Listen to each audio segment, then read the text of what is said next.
সবাইকে জানাই রথযাত্রার অনেক অনেক অনেক শুভেচ্ছা। তো আজকে আমি বানাতে চলেছি জগন্নাথ দেবের প্রিয় খাবার খাজা। তো প্রথমে আমি এখানে 250 গ্রাম ময়দা নিয়েছি এবং তারপরে আমি তাতে 1 চামচের বেশি বেশি ঘি দিয়েছি এবং তার সাথে একটু সাদা তেলও দিয়েছিলাম, যেটা তোমাদেরকে দেখাতে ভুলে গেছি।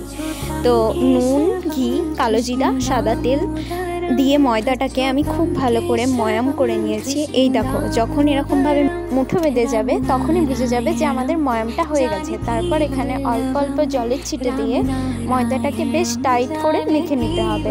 তো ময়দাটাকে এখন খুব ভালো করে মাখার পর আমি ময়দাটার লেচি কেটে নিয়েছি এবং লেচিগুলো সমান 5টা মাপে ভাগ করে নিয়েছি এবং লেচিগুলো আস্তে আস্তে অত্যন্ত পাতলা করে বেলার পর ওই লেচিগুলোকে একের পর এক পরস্পর সাজাতে হবে। তো এই প্রসেসটাই সব থেকে বেশি জরুরি। আর এখানে আমি চিনি শিরাও বানিয়ে নিয়েছি।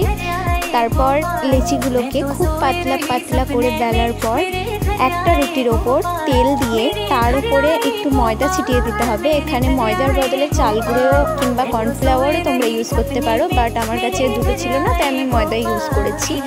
তার উপর আর একটা রুটি চাপিয়ে আবার তেল দিয়ে আবার ময়দা দিয়ে আবার রুটি চাপিয়ে এইভাবে 5টা রুটি পরপর সাজিয়ে নিতে হবে। তারপরে লাস্টেরটাতেও এরকমই তেল আর ময়দা দিয়ে ভালো করে রোল করে নিতে হবে।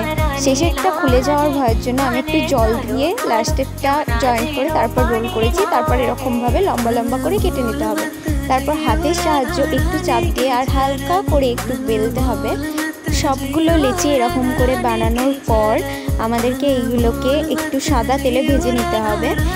যতক্ষণ না এটা হালকা লাল হয়ে আসছে ততক্ষণ এটাকে ভাজতে হবে গোল্ডেন ব্রাউন করে। এটা কালারটা দেখতে অত্যন্তই সুন্দর হয়। আর গ্যাসটা কিন্তু এখানে মিডিয়াম টু লো আঁচে দিতে হবে। এটা কিন্তু একবারও বাড়ানো যাবে না। এই মিডিয়াম টু লো আঁচ থেকেই কিন্তু এরকমভাবে লালচে হয়ে আসবে। খাজাগুলো ভাজার পরে এগুলোতে আমরা সেই আগেকার মোটা করে বানানো সেরাটাই দেব। তো সেরাটাই অন্তত 10-15 মিনিট তো ভিজিয়ে রাখতেই হবে। আর 10-15 মিনিট এই শিরা থেকে তোলার পরেই রেডি হয়ে যাবে আমাদের জগন্নাথের প্রিয় খাবার খাজা। শুধু জগন্নাথের না, এটা আমাদের প্রত্যেকেরই হয়তো অনেক প্রিয়। আমার তো খুবই প্রিয়। তো তোমাদের এই রেসিপিটা কেমন লাগলো অবশ্যই জানিও। টাটা।